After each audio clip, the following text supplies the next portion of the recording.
Magandang gabi. Kanina tinawagan ko po yung nag-chat po sa atin. Nakakatakot po ito guys dahil po ay nakausap ko po si Eden ulit at saka sinabi po niya hindi po siya nagbibiro. Tinawagan ko talaga siya din para po malaman natin kung baser po ba siya. Hindi lang po niya sinabi, no, kung anong oras po yung nag-umpisa po yung pagpula ng kalangitan na parang baga. Kitang-kita po nila. Hindi lang po nila nakunan. Kaya nandito po tayo. Subukan po natin kausapin si kaibigan natin Edwin Ding Soto kung bakit po bigla po siyang umalis kanina ng tinawag natin. Kasi baka po nagpunta siya doon sa kaharian nila. Kaibigan, magandang gabi po. Sana nandito po kayo. Ay, salamat po. Kanina ka pala naghihintay sa akin. Bakit po ano po nakita ninyo? Oo, totoo po yan kaibigan. Sinabi po niya na hindi po siya nagbibiro, hindi po daw siya basir. Totoo po yun. Oo, sinabi po niya, totoo po talaga. Hindi pa niya napuntahan yung area. Bakit bigla kang nawala kanina? Nagmamadali po daw siya guys dahil po ay ipinarating po niya. Ipinapaabot po niya yung ipinapaabot po sa atin ni Eden. Kaya pupunta po siya doon sa kaharian po nila. Kaibigan, ano pong sabi ni Hari?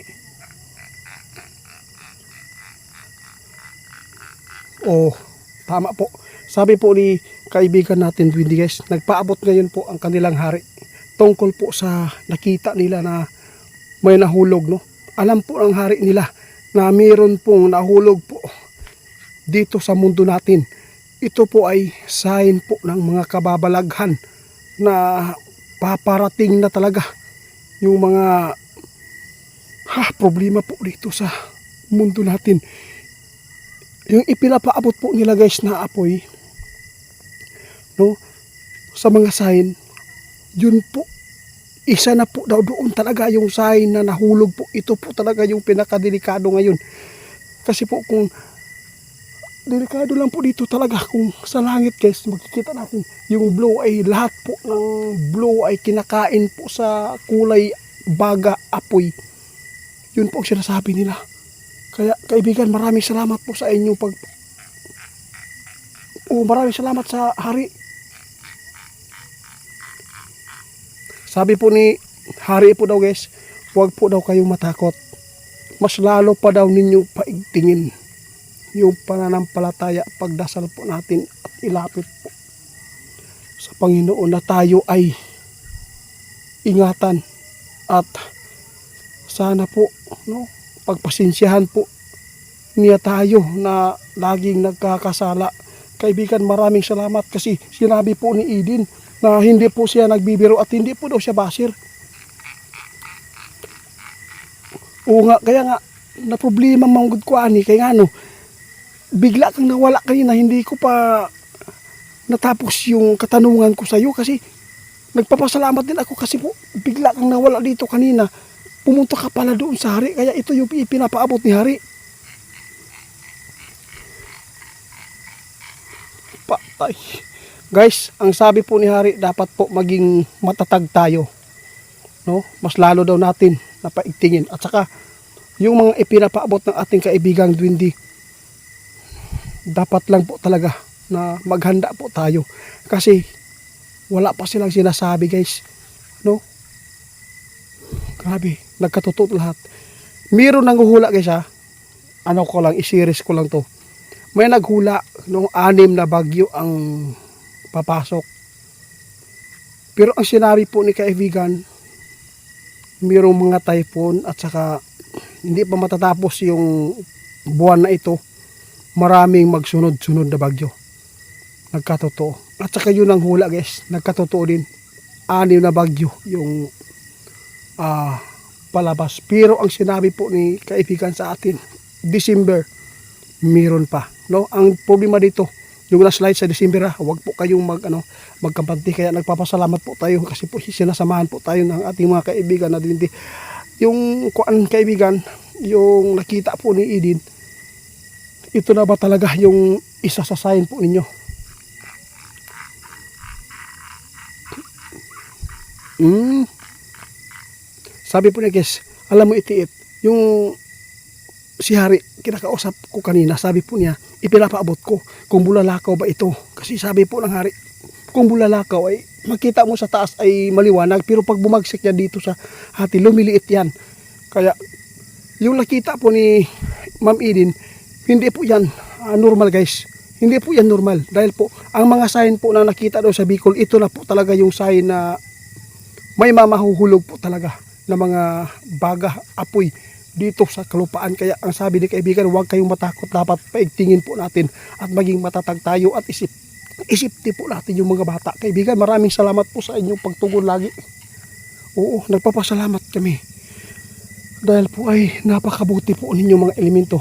No, kahit po ay okay lang po sa atin na pagtawanan tayo, parang baliw. Oo.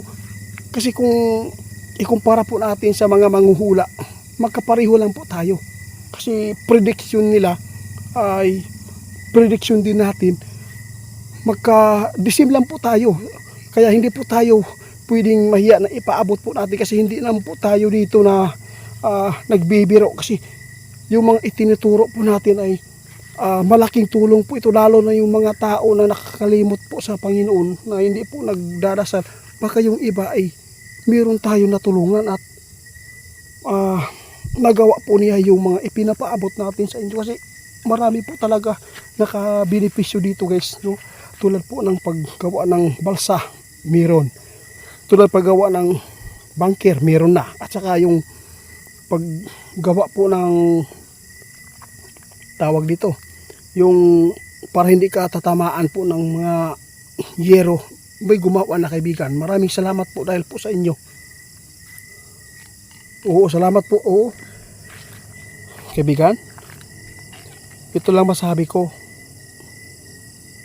Ito lang masabi ko sa inyo. Nagpapasalamat po ako dahil nandito po kayo sa tabi ko. No?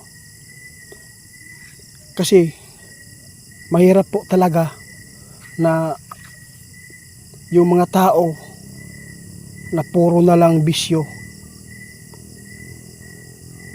Masakit po talaga isipin yan, no? Kung ikaw yung ama, pinalaki mo yung anak mo, tapos gumawa ng kasamaan tulad po ng Panginoon, no? Yung dugo niya, binuhos po niya sa tao para lang mapatawad kami. Anong ginawa ng mga tao? Walang sukli na kabutihan. Kaya yung Panginoon, sagad na po ang galit.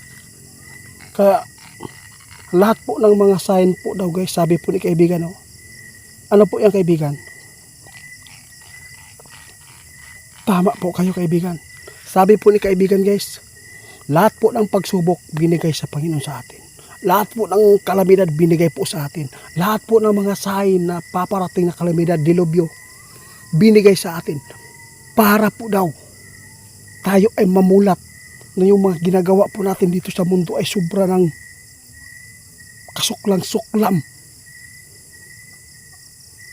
Kaibigan, salamat po sa inyo. Naiyak po lang ako kaibigan.